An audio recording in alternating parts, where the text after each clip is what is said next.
For today's video, gagawa tayo ng Maruya Gaming sana kaso may nagsuggest sa atin na gawing banana cake. So unang first step, durugin natin yung banana.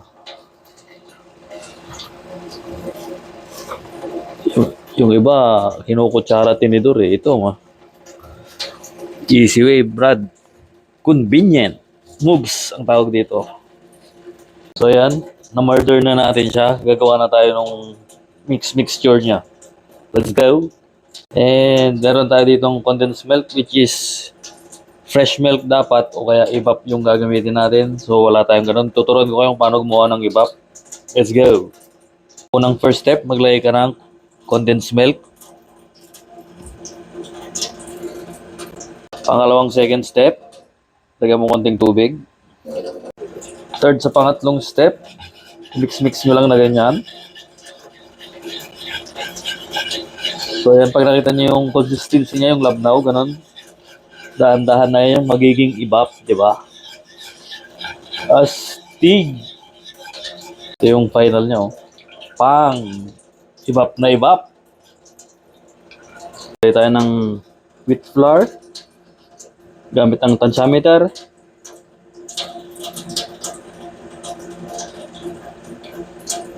Okay, 1 cup na yon. Baking powder. Tensiometer.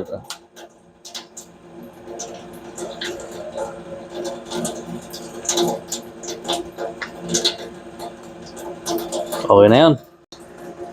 2 egg. Wala kasi tayong white sugar, kaya brown sugar na lang. Okay na yan. Konting salt. Pang! Ganas may na insan.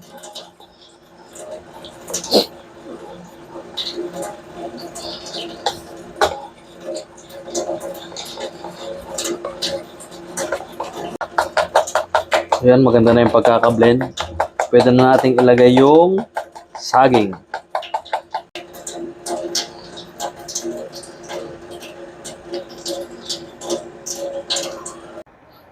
Doon sa pinanood ko sa YouTube, wala siyang raisins dahil mayaman ako. Lalagyan natin.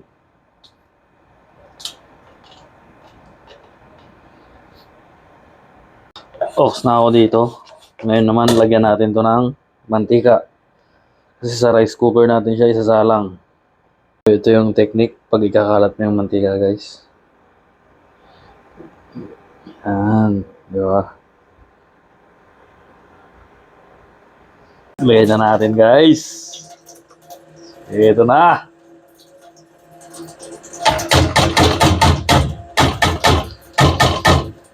Lagyan na natin, guys.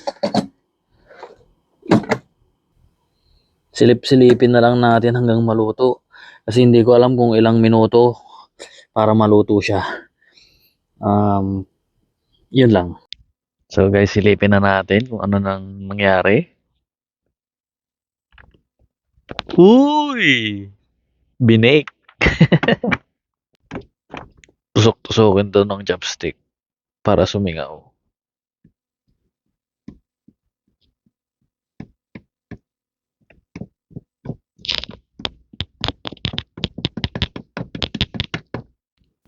Luto na daw pag wala nang kumakapit sa chopstick. So pwede na to. Let's go.